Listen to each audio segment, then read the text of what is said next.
Olá, Porto Velho, querida e amada capital simpatia. Olá, você de todo o grande estado de Rondônia, que me dá o privilégio da sua audiência. Eu sou o Benito, esse é o Conteúdo Amazônia, e nós estamos com você mais um dia para encurtar distâncias entre você e uma informação agregadora de valor.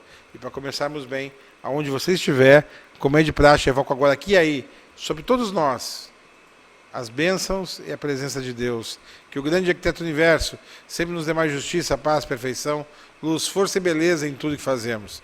Afinal, com quem Deus anda, nunca anda só e sempre anda bem.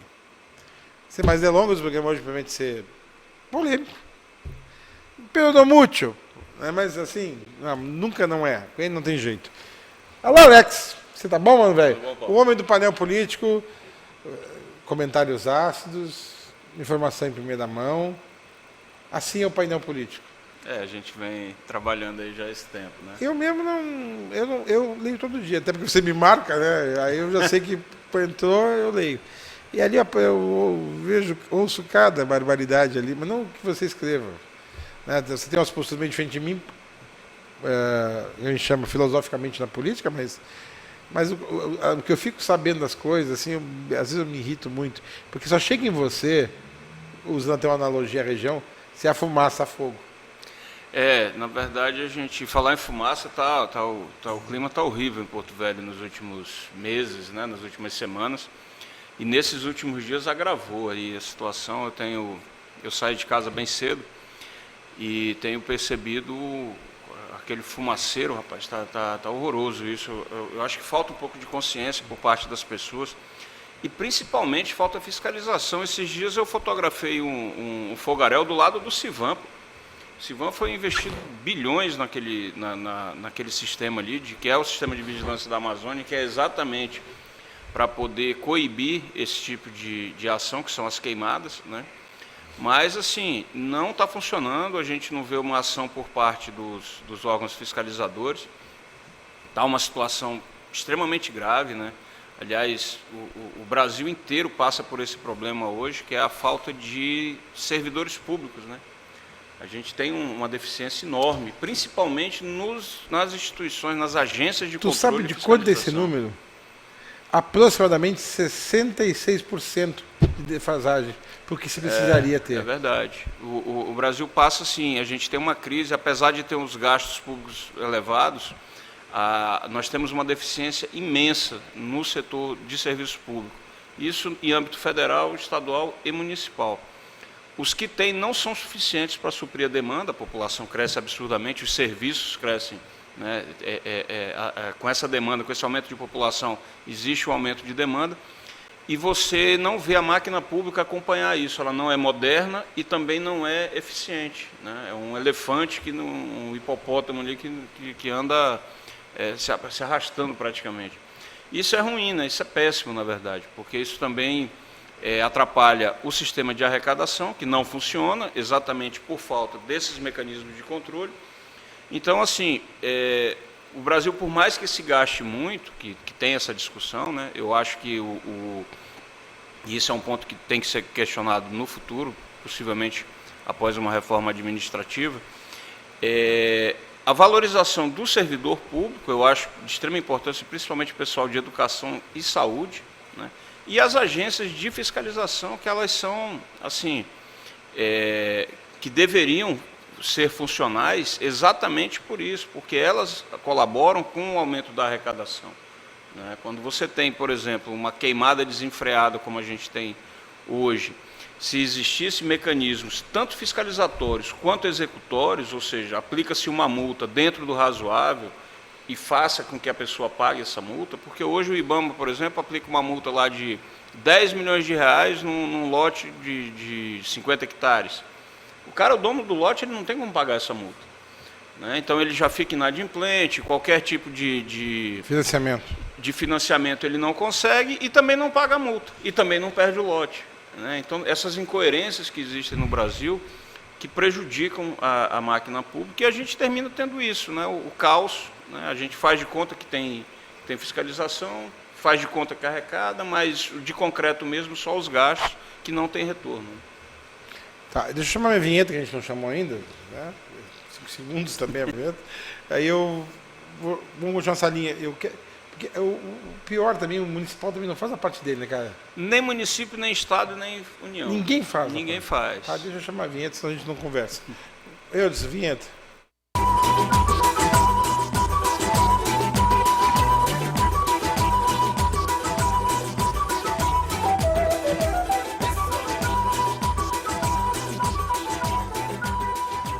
E o outro absurdo, então já retomando, a vinheta é bem rápida, é que o cara vai lá e bota fogo no lixo dele. Verdade, Paulo. Hoje cedo, eu saí de casa, eu parei para tomar café numa padaria e na hora que eu saí do carro eu já aspirei fumaça, né? Uma coisa assim absurda, com fumaça mesmo, como se estivesse no meio de um pasto pegando fogo. E eu saí, ele subia a Pinheiro Machado e tinha aquele campo da 13 que tem ali, que chama Campo do 13, sei lá. Uhum. Um pouquinho antes do campo, tinha um amontoado de folhas e lixo. O cara, Saquinho plástico. hoje de manhã cedo, sabe? A pessoa tocando fogo. Não bastasse todo o fumaceiro que vem aí da zona rural. Na cidade, as pessoas ainda têm esse hábito que né, isso é um hábito antigo, é de Porto Velho, né, da população aqui, mas isso era uma coisa que funcionava em 1950, né? Hoje em dia é inaceitável que se use ainda esse tipo que tem essa prática ainda, né, de tocar fogo em lixo. Poxa, é uma coisa tão antiecológico, né? E sem contar que a gente tem hoje uma superlotação da rede pública de saúde, tanto do município quanto do estado, exatamente por questões de problemas pulmonares, respiratórios. As crianças são as que mais sofrem, as crianças e os idosos, né? A gente que está no intermédio aí, a gente sofre também, mas não tanto quanto eles. Né? Criança e idoso é pior. Tá, deixa eu chamar o meu primeiro parlatório, que agora sabe que é no máximo 1 minuto, e a gente vai falar do que agora? Que vai ser a próxima pauta? Aqui você acredita, cara. Vamos assistir o parlatório. Tá bom. Eu, por favor, nosso primeiro parlatório.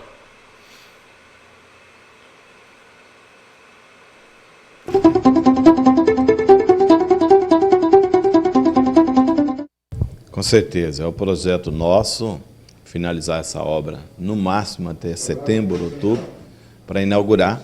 É uma obra esperada já há 5, 6 anos que iniciou e nós estamos firmes agora para concluir a construção dela. Ontem nós já aprovamos a indicação por unanimidade, o nome do palácio vai ser Estrada de Ferro Madeira Mamoré.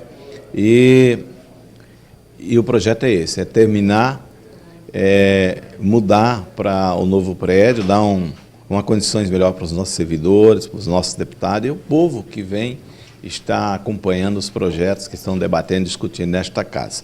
E aqui vamos demolir e construir, vamos juntar almoxarifado, Escola do Legislativo, Centro Médico, e o projeto já está pronto. A escola aqui, Centro Médico e o almoxarifado. Hoje nós estamos em 7, 8 prédios pagando aluguel e aí nós vamos deixar de pagar aí 50, 60 mil de aluguel mês e vamos centralizar tudo aqui, oferecendo condições boas para o servidor que vai estar trabalhando na escola, no Centro Médico e também para as pessoas que são atendidas aqui no nosso Centro Médico. O próprio almoxarifado que também vai estar todo concentrado aqui esta obra e o projeto já está pronto. Terminou, mudamos, começamos aqui a obra.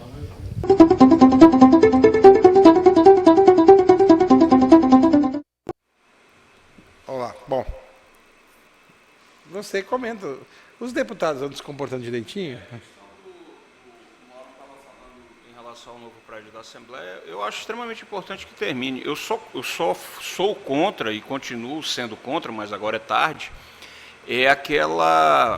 aquele aglomerado que se construiu ali no entorno do CPA de prédios públicos, né? Tem um impacto, principalmente em relação ao trânsito ali, que é monstruoso, né? O Tribunal de Justiça, que foi construído ali ao lado, ele já foi concluído defasado, né? Aí tem o Tribunal de Contas, tem agora a Assembleia Legislativa que está em fase de conclusão, tem um prédio do Ministério Público do Trabalho, se eu não me engano, também ali, naquele entorno. E é uma área que já é densamente povoada, então, assim, ficou muito complicada a questão de trânsito. Eu espero que, de fato, a Assembleia conclua as obras ali, parece que já está em fase bem adiantada ali, já estão praticamente terminando. Ele falou, acho que em março do ano que vem, disse que está pronto. vão entrar na questão da mobília já. Em relação à Assembleia, as minhas críticas são em relação ao todo, né, ao conjunto, não a deputados específicos. Eu acho que a Assembleia vem pecando muito em não estar cumprindo o seu papel fiscalizatório como deveria em relação a algumas ações do governo. Recentemente, eu tenho publicado, já desde a semana passada, 2 casos que são assim extremamente discutíveis, né? É a questão da desapropriação de 2 áreas aqui do outro lado do Rio Madeira, que foram compradas a toque de caixa. 4 milhões, né? Uma de 4 milhões e 100 e outra de 3 milhões de reais, que foram comprados assim em coisa de 12 dias, desde o primeiro ofício até o pagamento. O processo todo durou cerca de 12 dias, o que é uma coisa impensável no serviço público, né, quando se trata de uma desapropriação de um valor desse porte. Mas foram feitas e assim, uma área que foi paga 4 milhões e 100, ela tem 40 hectares de tamanho e ela tinha sido comprada há pouco mais de um ano, antes da venda, por 60 mil reais. E ela foi vendida um ano depois por 4 milhões e 100 mil. Então, assim, é uma hipervalorização que não faz o menor sentido. 80 vezes. Até porque, Paulo, não é uma área que fica assim, atravessou a ponte, é do lado. Não. Você anda 17 quilômetros, entra à direita ali e roda mais uns 20. É no meio do mato, sabe? Quase no Amazonas. Essa é uma. Tem uma outra que é próxima à ponte aqui. Essa é um pouco mais perto. Tá, mas por que eles compraram? Eles compraram para colocar os... Tu lembra daquele pessoal que estava acampado ali no Parque dos Tanques? Sei. Eles compraram para construir casas populares para aquelas pessoas. As casas não foram construídas, porque eles são ribeirinhos, né? A justificativa até que faz um certo sentido. Mas o problema é que não foram construídas as casas, várias pessoas ainda estão morando em barracas. Eu estou divulgando hoje no meu site, o material deve estar sendo concluído hoje ainda, acho que até agora à noite você já vai poder acessar isso aí no painelpolitico.com. Tem uma matéria que nós fizemos em vídeo, ali do outro lado do rio, mostrando que ainda existem famílias que estão morando em barracas da Defesa Civil lá. E olha que já se passou mais de um ano desde aquele episódio da enchente. Já tá, quase tivemos outro esse ano. Então, assim, não justifica. Sabe? Essa outra área onde pagaram 3 milhões é uma fazenda de 1.600 hectares, com uma diferença. Só 9 pode ser usado, porque o restante é reserva e área de manejo. Né? Então, assim, tem que ser discutido isso. Né? 1.600 com 9 aproveitáveis. Tem umas incoerências. Se você pegar, por exemplo, em Cacoal agora, veio à tona agora essa situação, o governo do estado ia trocar um terreno no centro de Cacoal, que vale algo em torno de 3 a 4 milhões de reais, por um lote na zona rural da cidade, a 8 quilômetros da cidade de Cacoal, para construir a Ciretran. Agora você imagina, o cidadão de Cacoal ele ia ter que sair de moto, de carro, andar 8 quilômetros para ir na Ciretran, lá na zona rural, sendo que o governo do estado tem um terreno no centro de Cacoal, que poderia ser construído, porque é um terreno grande, dá cerca de um quarteirão esse lote. Né? Então, esses negócios que foram feitos agora, isso são negócios agora, do ano passado, que foram feitos pelo governo, eles têm que ser questionados. E cabe à Assembleia questionar isso. Né? Cabe a nós, imprensa, apontarmos, o Tribunal de Contas fazer os levantamentos necessários, eu acredito que está sendo feito, o Ministério Público processar, fazer a investigação e ir atrás disso. Né? Pessoas têm que ser responsabilizadas. Você não pode simplesmente pegar dinheiro público e um volume relativamente alto de dinheiro público, e dinheiro público é dinheiro público, não interessa se é 1 milhão ou se é R$1. Né? Há que se prestar contas disso. Então, assim, eu torço bastante para que a Assembleia comece a adotar uma postura mais fiscalizatória em relação a diversas ações do governo. Agora, recentemente, eles conseguiram arquivar uma CPI que era de extrema importância, que era a CPI que ia investigar a questão da evasão fiscal. Né? Nós tivemos uma operação policial aí que mostrou uma série de problemas que vinham ocorrendo na CEFIM, em relação àquele tribunal que isenta, né, que julga questões de multas aplicadas a empresas, enfim. Então, tudo isso tem que ser levantado, tem que ser apurado, sabe? Eu acho que é uma falha, é um pecado que a atual legislatura está cometendo, Mas, enfim, sempre existem novas legislaturas e esses crimes aí, eles demoram bastante a prescrever. Vamos torcer para que uma hora a gente tenha a felicidade, né, de ter aqui em Rondônia um Sérgio Moro ou algo parecido com isso. Né? Tá. Vamos morrer na esperança. Deixa eu te falar. Eu vou chamar um parlatório. É um parlatório especial. Esse aí nem é parlatório. É parlatório porque vai ter vinheta de parlatório, mas não. O deputado Francisco teve aí. E na fala dele, que deve ser de 3 minutos e pouco, ele exorta a dificuldade e a necessidade de Manaus com a 319. Ele esteve aqui em Rondônia. É uma aberração aquilo, né? Mas não, eu quero que tu ouça comigo. Aí ele levanta um assunto, né, que tu tinha denunciado na tua coluna. Da bandidagem que as balsas fazem. Tá, mas aí, melhor que tu falar, vamos mostrar ali. Vamos ver a matéria aí, depois tu comenta isso pra gente fechar o bloco. Por favor, Eudes, aquele parlatório especial.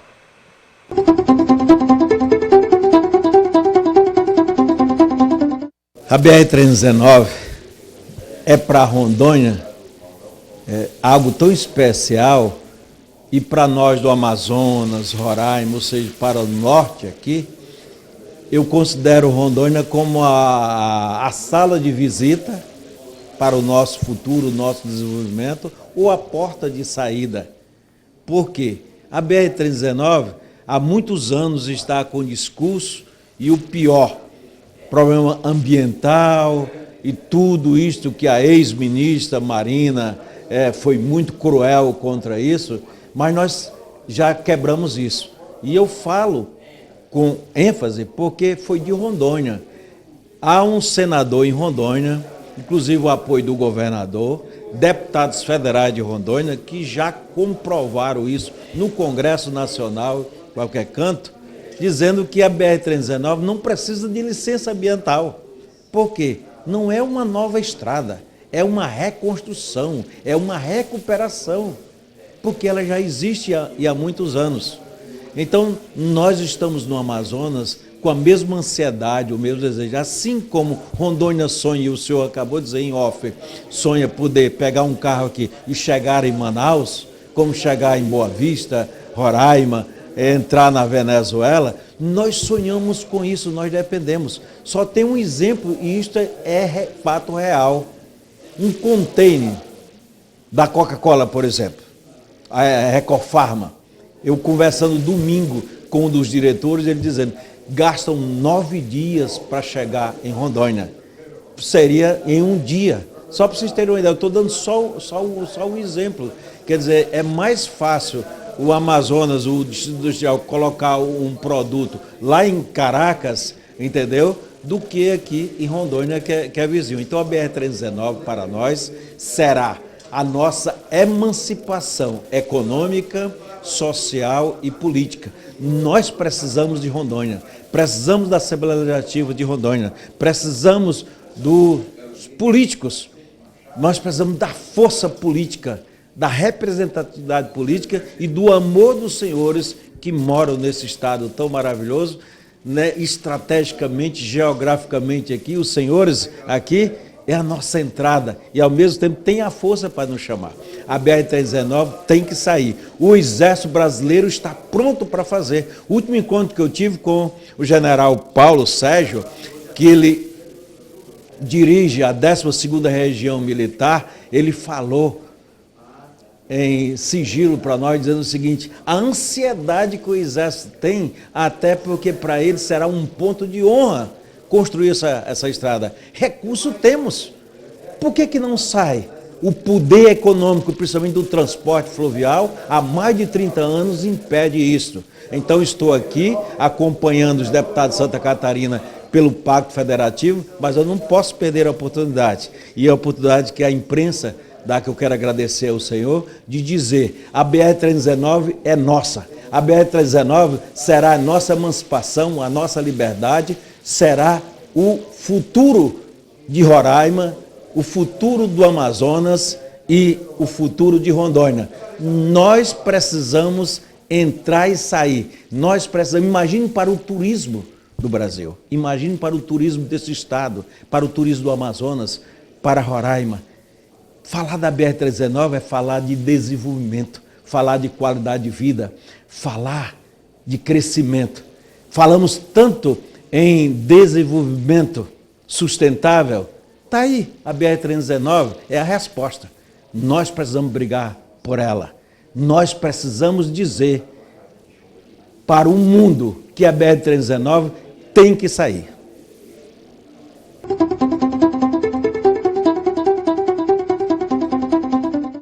Então, De fato, eu acho que essa questão da BR-319 ela é uma discussão antiga, né? Em relação à questão de licenciamento, como ele colocou aí, que não é necessário, de fato, no passado não era. Hoje em dia a legislação mudou, né? Tem uma discussão em relação a isso. Eu defendo que se faça a rodovia, que se restaure ela. É inadmissível que você mantenha um estado como o Amazonas isolado, né? Completamente isolado. A única forma de você chegar, as únicas formas, ou você vai de barco ou de avião. Isso encarece os produtos, dificulta o acesso, enfim, já é um discurso que a gente conhece já de cor e salteado.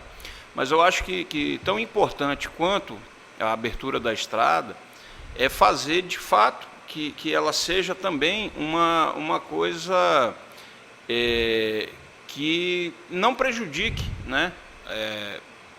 Eu acho que uma dos tesouros que o Brasil tem é a Amazônia, né? Em termos de fauna, de flora, etc. Então tem que ter um certo cuidado com isso. E tem tecnologia para isso, existe maneiras de você fazer estrada como estrada parque, com túneis para animal passar por baixo, teia para macaco passar por cima, enfim, o que não faltam são alternativas, né? Agora é lamentável, é uma discussão que eu já fiz há algum tempo atrás. Eu acho que eu fiquei feliz de ver um deputado do Amazonas aqui falando a respeito desse assunto, porque eu acho que sempre faltou também um pouco de coerência e de união e de inteligência, né, por parte das nossas bancadas estaduais e federais, para que se juntem e deem uma solução a esse problema. Porque a nossa bancada federal ela é composta de 11 pessoas, né? A do Amazonas eu não tenho certeza, eu não sei a quantidade. O Acre é o mesmo número que o nosso, né? Um estado desse sozinho no Congresso, ele não faz diferença, mas aí no caso nós já teríamos, ao invés de 8, seriam 24 deputados. o Bota Roraima nisso, brigando. Né? 32. E mais Roraima, né? E como são 3 senadores por cada um aí, né? Então nós teríamos 12 44 senadores. parlamentares. Então, se houvesse uma união de fato para acabar com esse isolamento e para trazer políticas públicas para a região norte, né? O norte ele sofre demais exatamente por causa disso. Porque é cada um por si e ninguém está nem aí para o que acontece na região norte, né? Então, sul e sudeste não se preocupam mesmo com a gente, e se a gente não se preocupar, ninguém vai se preocupar, né? Então, falta de fato essa união, falta uma interação maior entre esses legislativos, porque são eles que vão fazer a diferença nesse ponto, né? Eu proponho, eu acho que deveria haver um encontro aí dessas assembleias legislativas, dessas bancadas, para tratar desse assunto e colocar essa coisa de forma efetiva, resolver esse problema. Essa é uma discussão que já tem 30 anos, essa história dessa estrada aí, e a gente não passa disso.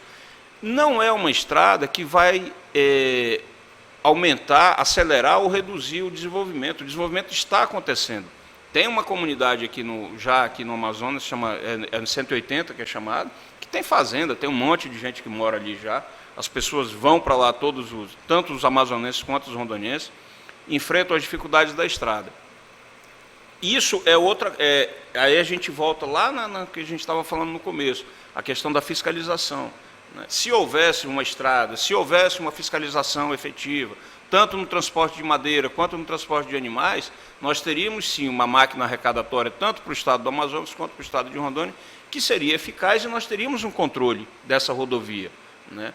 Agora, deixar da forma como está, estão operando clandestinamente. A SEDAM aqui de Rondônia está sob investigação federal e essa história vai pipocar logo, né? Daqui a pouco vai ter Polícia Federal batendo na porta de gente aí de novo, 6 horas da manhã, porque Rondônia está esquentando, está simplesmente esquentando madeira clandestina do Acre e do Amazonas. A madeira entra, vem por lá clandestinamente, chega aqui, é esquentada com o selo da SEDAM e é vendida para fora. Só que existe um certo controle, pelo menos em papel, né, em relação à quantidade de madeira produzida em Rondônia para a quantidade de madeira que está saindo daqui. É uma coisa absurda, ela foge, é uma discrepância enorme. Então é o que eu falo, a gente precisa melhorar a fiscalização em todos os sentidos. A questão do IDARON, por exemplo, o IDARON já foi um órgão extremamente importante na arrecadação e fiscalização em Rondônia. Hoje ele está reduzido a quase nada, né? A gente vê um esforço por parte dos servidores da IDARON, mas a gente não consegue eles não conseguem dar o retorno necessário que eles poderiam dar, exatamente por falta de pessoal, exatamente por falta de estrutura para estar fazendo isso, né? Eu estava conversando sobre essa questão do perfil agropecuário de Rondônia, principalmente a pecuária nossa, agora recentemente, falando exatamente sobre isso, né? Eu acho que em Rondônia a gente tem já bastante definida a questão do perfil econômico. É pecuária, é agrícola, né? É agronegócio. Só que a gente não tem a sorte de ter governos, e eu não me refiro só a esse agora é mais culpado pelo caos que se implantou aí no setor, né? Por quê? Porque nós não temos um perfil definido, né? O perfil ele vem sendo definido por empresários que vêm desenvolvendo tecnologias por conta própria, vêm investindo por conta própria. Mas eles não encontram no governo um parceiro, eles encontram no governo uma pessoa que atrapalha, um ente que atrapalha, né? O governo agora inventou que todo mundo tem que incentivar a criação de pirarucu. O pirarucu é um peixe nobre, eu acho que quem já cria tem que ser ajudado, né? Mas é uma conta que não fechou ainda, a do pirarucu. Porque quem cria pirarucu sabe que o custo é muito elevado. O tempo de despesca dele é muito longo, né? E as contas do sujeito vencem todos os meses. A ração hoje ela está sendo vendida em dólar, a cotação dela é em dólar. Então o saco de ração que ano passado custava, sei lá, R$12, hoje está custando 40. Entendeu? Então, assim, tem que haver uma definição, Paulo. Essa questão do perfil, por exemplo, se é pecuária, vamos melhorar a nossa pecuária, então, vamos trabalhar na melhoria genética do gado, aumentar as regiões onde se produz leite, onde se produz gado de corte, né?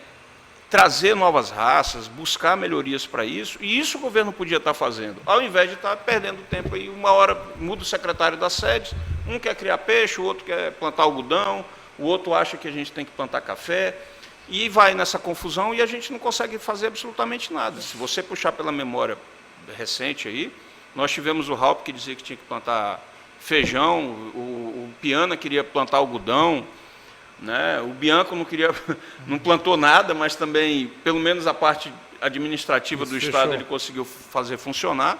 E agora o Confúcio, que pegou um Estado que vinha numa crescente a questão da piscicultura, a criação de tambaqui, que é um peixe rápido, né? Que dá um retorno rápido também, e conseguiu acabar com aquele programa, né? Hoje, quem criava tambaqui, quem tinha encontrava no governo um certo apoio, parou de ter, né? Então, assim, o Ivo Cassol queria plantar feijão, não sei se você lembra que ele andou distribuindo feijão para todo lado aí no Estado. Enfim, essa falta de políticas coerentes, né? De um perfil coerente. E de continuidade, né? E de continuidade. Tá. Deixa eu chamar o intervalo comercial, no próximo bloco vamos falar um pouco do município e o que estiver faltando. Bora. Tá? Então é jogo rápido, é num lá, outro cá.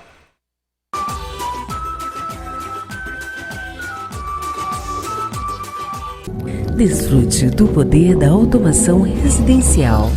Controle sua TV, seu home, iluminação, cortinas, alarme e tudo o que imaginar em um único controle, ou até mesmo do seu celular. Faça da tecnologia uma ferramenta para seu conforto. Afinal, a vida é mais simples quando tudo é integrado. Hightech, você no controle.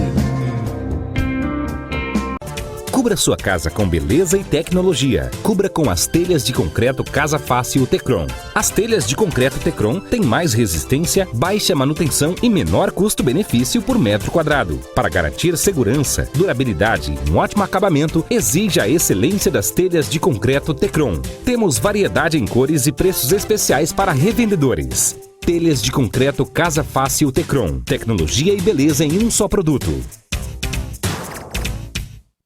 Este é o Frango Ave Norte, um produto daqui, na nossa terra. Fruto do primeiro frigorífico de Rondônia, que é operado pela Globo Aves, uma das mais conceituadas empresas do agronegócio brasileiro. Além da Avenorte, a Globo Aves produz a linha Vale Sul, com cortes congelados e embutidos de frango e de suíno. Agora que você já sabe, não deixe qualquer um entrar na sua casa. Exija só o melhor. E bom apetite! Avenorte Vale Sul, produtos com a qualidade Globo Aves. Até ontem a cirurgia laser tratava seus olhos sem distinção. Hoje isso mudou. O Visex é o laser que trata cada olho de maneira exclusiva. Assim como cada pessoa, o tratamento é único. Por isso, é feito de forma individual, personalizado para o seu olho. Dê adeus aos óculos com o melhor laser do mundo. Visex, só aqui no IOCL. IOCL, Instituto de Olhos Veloso. Assados na Brasa do Gordurinha, o melhor frango e costela assado na brasa. Restaurante self-service e com diferencial, o melhor serviço, o melhor atendimento. Avenida Jorge Teixeira, 2122, bairro Embratel.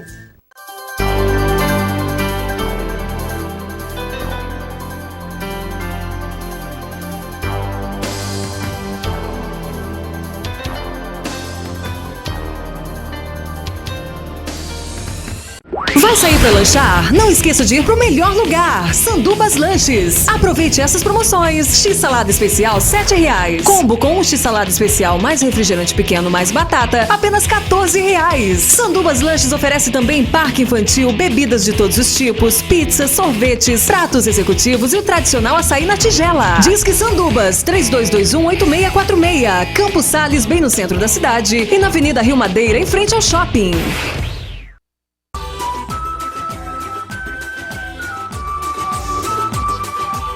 Volta de bloco. Antes que ele abra a boca, por favor, Eudes, um parlatório.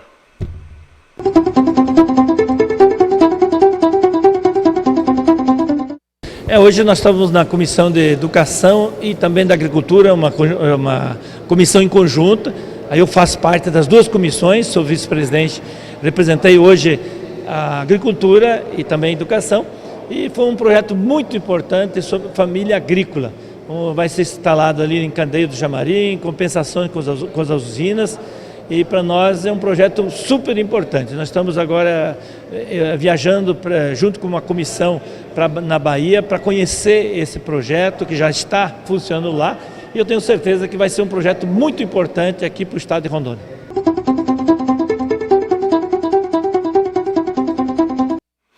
Tá bom, nós temos um monte de coisa falar aqui do prefeito e dos vereadores, mas eu disse para ele não falar não, mas fala da manifestação aí, fala da crise, vai. 5 minutos. Eu acho que as manifestações elas foram necessárias, né? Eu acho que foi menos do que deveria. Eu ainda não consigo perceber essa indignação do brasileiro com o que vem acontecendo no país. Mas, enfim, eu acho que tem muita coisa errada, né? Principalmente na nossa estrutura política. Acho que tinha que ser revista, toda ela, mas lamentavelmente é o que tem, então a gente tem que melhorar, ou buscar melhorar, né? Eu acho que, sempre que eu venho aqui eu falo sobre isso, né, Paulo? Eu acho que o caminho para melhorar é o voto, né? Eu acho que as pessoas têm que buscar mais informações sobre candidatos, votar em pessoas que sejam de fato preparados, que conheçam os problemas e que tenham alternativas para a resolução desses problemas, né? A gente vê muito discurso fácil, normalmente o político fala o que o povo quer ouvir, né? E isso é errado, isso é ruim, porque o cara que fala o que o povo quer ouvir é o cara que não resolve, né? Ele não resolve os problemas. Então, assim, os problemas eles existem, eles são crônicos, me dói muito de ver a população passando pelas necessidades que passam e pagando o preço que pagam, né? Porque no Brasil tudo é muito caro. Eu acho que eu já falei isso no passado aqui. Aqui no Brasil a gente paga tudo duas vezes. Você paga pedágio, mas você também paga IPVA. Você paga o SUS, mas você também paga plano de saúde, porque você acha que o SUS ele não te atende o suficiente, né? A gente paga um preço caríssimo aí de imposto para a segurança pública, que é retirado ali do IPVA do carro que você paga, enfim, uma série de taxas que são direcionadas às emissões de documentos, que são para o fundo da segurança pública, Mas, ao mesmo tempo, você tem que pagar, se você tiver condições para isso, né? Ou mesmo os que não têm, se veem obrigados a isso, a pagar a vigilância da rua, ou um segurança particular, enfim. A gente tem essa deficiência no Brasil, é um problema seríssimo, né? Um problema crônico aí que a gente vê. A máquina pública gasta demais, arrecada muito, gasta muito, mas não soluciona os problemas, né? Então, assim, o resultado disso é o que nós estamos vivenciando hoje, essa crise maluca e sem precedentes, né? Que pode simplesmente arrastar irresponsavelmente todas as conquistas que foram feitas nos planos econômicos que a gente vinha conseguindo superar. A gente está, de repente, vendo tudo isso indo para o ralo por uma crise maluca, né, que as pessoas também não conseguem, não ter uma clareza sobre o que está acontecendo. Se a culpa é só do PT, eu não acredito. Eu acho que a culpa é do PT, é do PMDB, é do PDT, do PCdoB, de todos os partidos, porque eles integram esse governo, né? Eu acho que tão prejudicial quanto o PT, ou até mais, eu acho que é o PMDB, porque tem umas raposas ali no PMDB que estão há décadas ali, né? Eu acho que é o plano de saúde do Senado, que é muito bom, porque esse povo, eles adoecem, mas não acontece nada. Não morre, né? Não morre. Você viu que senador não morre? Não, cara? não morre, impressionante. Só se for de acidente. Ou se for uma coisa assim muito excepcional, né? É mesmo? A gente não vê. Não, e o pior é que eles, além de não morrer, eles são reeleitos a cada eleição, a cada 8 anos eles voltam ali, e quando eles ainda botam o filho, o neto, né? É uma coisa assim impressionante. Pai. Então essas oligarquias que detêm a política brasileira, elas são extremamente nocivas, e enquanto a população não acordar para isso, de que tem que dar um fim nessa história, sabe? E isso se dá um fim renovando, mas infelizmente o modelo partidário brasileiro também permite esse tipo de aberração, porque os partidos políticos, eles não são democratas. Os partidos políticos são empresas que pertencem a algumas famílias, né? Alguns grupos que comandam. Então eles decidem quem vai ser o candidato, aquela história de convenção que é feita, aquilo é balela, né? Quem acompanha o processo político sabe que aquilo ali não passa de um grande circo, porque todos os acordos, quem vai ser candidato, tudo isso é definido bem antes, né? E é feito a portas fechadas. Aquilo ali é meramente convencional, como se protocolar, né? É lamentável isso, eu acho que não vai ser tirando Dilma e Michel Temer que vai resolver a solução. O PSDB também não é solução, porque a gente conhece, né? Os problemas que os tucanos têm também. Então, assim, eu acho que a gente está numa sinuca de bico, né? Naquela situação onde você olha para um lado, olha para o outro e não consegue achar uma saída plausível, né? Uma coisa que de fato convença, que de fato te leve para uma luz no fim do túnel. Eu parto do infelizmente. Eu parto do pressuposto do cara perdido na floresta. Tá? Não digo na floresta, mas assim, se você tem alguém te procurando e você não se encontrar. O problema de você estar perdido na floresta, que não é o problema. Você vai achar uma saída mais cedo ou mais tarde. O nosso problema é que a gente está perdido na floresta, mas é uma floresta imensa, que você não tem para onde correr, sabe? E correndo um sério risco de ser comido por um açucuri ou um leão no meio do caminho. Eu ia dizer, a melhor coisa numa hora dessa é sentar e esperar, porque se sair correndo vai ficar pior. É lamentável. Tá, deixa eu chamar rapidinho o intervalo comercial, aquele que não dá nem para ir ao banheiro, porque ele é 30 segundos quase, bem pequenininho. Quando voltar, vamos falar do painel político e as suas raízes. Então é jogo rápido, é no ar, outro carro.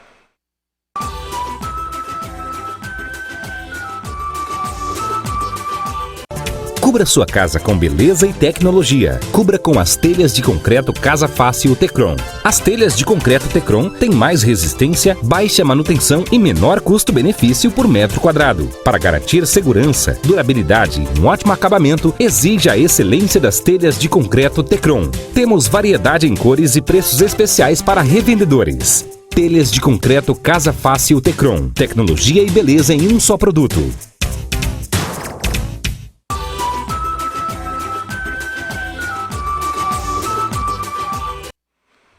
De volta, antes que o Alex desembeste a falar, parlatório. Olá, tudo bem? Hoje eu estou aqui para falar com você que se preocupa com a qualidade na sua mesa, lhe apresentando os nossos produtos, Vale Sul e Ave Norte. São produtos que chegam fresquinhos à sua mesa, E por quê? Porque são produzidos em Rondônia, geram emprego e renda para a nossa gente. Então, não perca tempo com outras marcas, valorize o que é nosso, saboreie o que é nosso.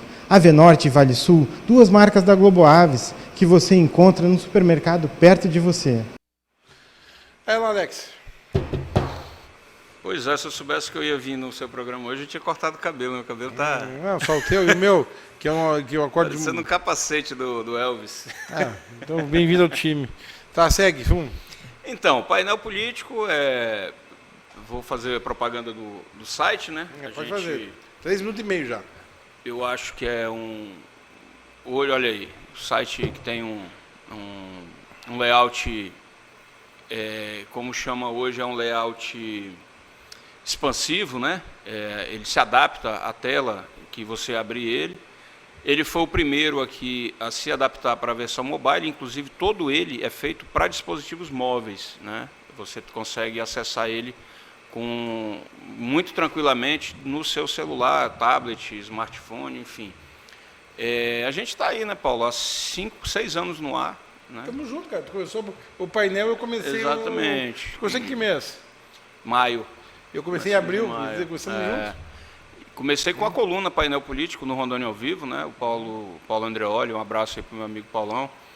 Na época ele abriu esse espaço, né, para que eu pudesse escrever a coluna, e fiquei lá vários anos. A coluna também foi publicada uma época no Tudo Rondônia do Rubinho Coutinho, que também, um abraço aí para o Rubito, que também fez a gentileza de estar ajudando, né, a divulgar a coluna, e hoje ela é reproduzida em vários sites, e principalmente nas rádios do interior. Um abraço para o pessoal do interior aí, os radialistas que fazem parte, que usam o nosso material, né?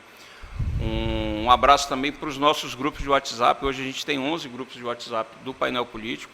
Todos eles recebem informações ali, o que é publicado no site. Lógico, evidente que não tudo, mas grande parte é reproduzido via WhatsApp, é compartilhado via WhatsApp, e também Facebook. Então, assim, o painel político hoje, ele é um site que ele interage, né? Ele tem essa interação direta com os nossos leitores. Então não faltam, e a gente está sempre testando novas tecnologias, Paulo. Recentemente a gente fez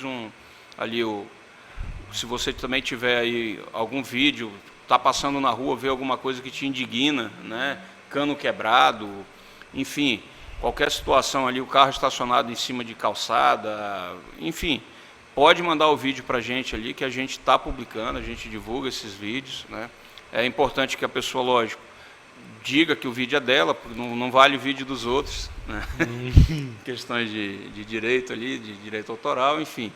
Mas se você viu alguma coisa que te indignou, manda o vídeo ou a foto, a gente faz a matéria, vai atrás, né? O painel político tem essa característica, esse perfil de correr atrás de denúncias que são feitas pela comunidade. Então a gente está se consolidando, né? Devagar a gente está indo, estamos longe dos grandes aí, como o Rondônia ao Vivo, o Rondônia Agora. A gente está correndo atrás. Mas já é quase a terceira força do GE. Mas é um site assim que está consolidando, né? Principalmente no segmento político. A gente preza muito pela questão política, né?